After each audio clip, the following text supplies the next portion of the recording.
Bonjour à toi, j'espère que tu vas bien. Bienvenue sur cette nouvelle vidéo YouTube. Je suis très content de te retrouver aujourd'hui pour une nouvelle vidéo. On va voir ensemble dans cette vidéo si une offre que tu fais à un vendeur et qui est acceptée oralement a une valeur juridique. Je te souhaite un très bon visionnage.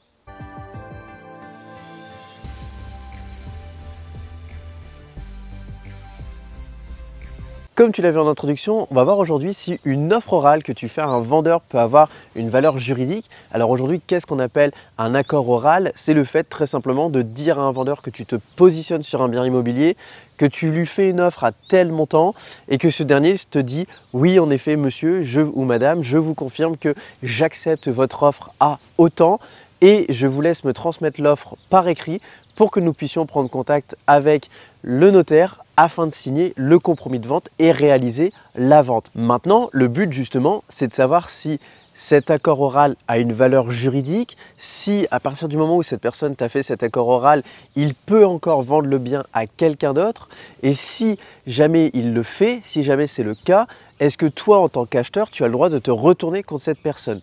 Alors, j'avais envie de te faire cette vidéo tout simplement parce que, comme tu le sais, moi-même et mes équipes sommes amenés à régulièrement acheter des biens immobiliers sur le marché.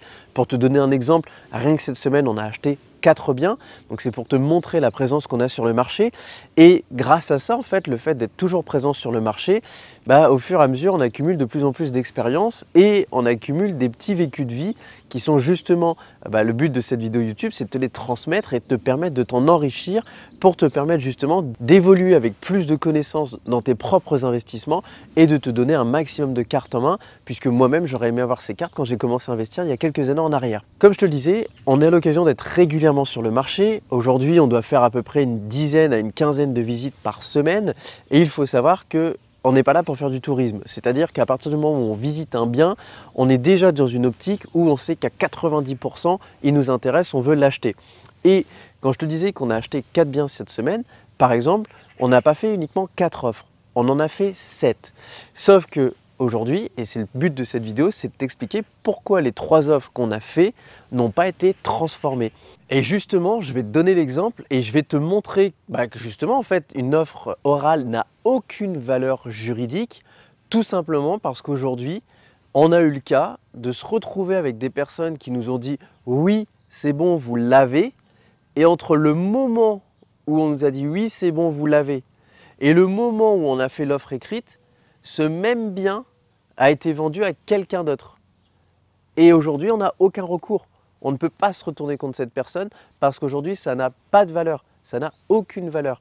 Et inversement, on vient d'avoir le cas pour un client à qui je pense, parce que la signature a été faite hier au moment où je te tourne cette vidéo, c'est que le bien était affiché à 223 000 € dans une agence, 215 000 € dans une autre, et nous, on passe en direct avec le propriétaire. On a le bien à 195 000 € pour le client. Si tu te rends compte, l'économie est juste significative. L'économie est énorme pour le client et sans nous, il n'aurait jamais eu cette économie. Ce qui s'est passé, c'est qu'on a signé l'accord écrit et le lendemain, le vendeur a eu une offre au prix dans chaque agence immobilière. Donc là, je te laisse te mettre à la place du vendeur et te dire « Waouh, je viens de vendre mon bien 195 000 €, j'ai quelqu'un qui me l'achète 215 et dans l'heure suivante, j'ai quelqu'un qui me l'achète 223. Qu'est-ce que je fais ?» Eh bien en fait, la question elle est rapidement répondue. Je ne peux rien faire. J'ai signé un accord, mon bien sort de la vente.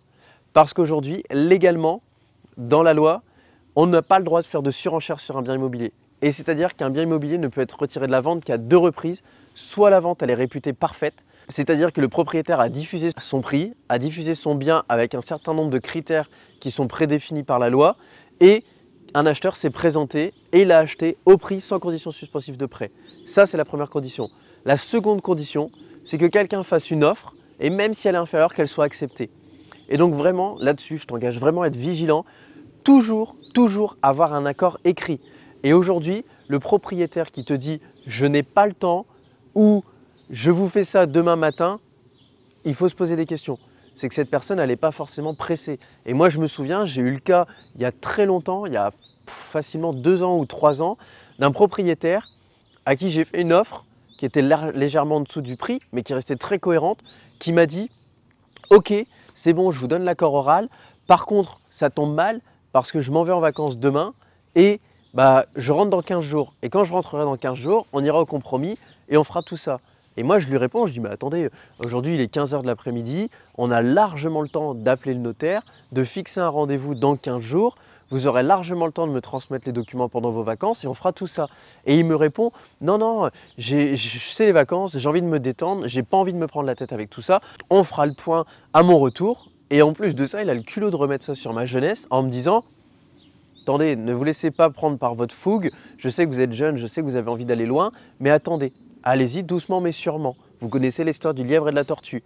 Et moi, je l'ai cru. Moi, je me suis mis dedans, j'ai arrêté toutes mes visites. Et ce qui s'est passé, c'est que 15 jours après, impossible de l'avoir au téléphone. Il ne répondait plus du tout.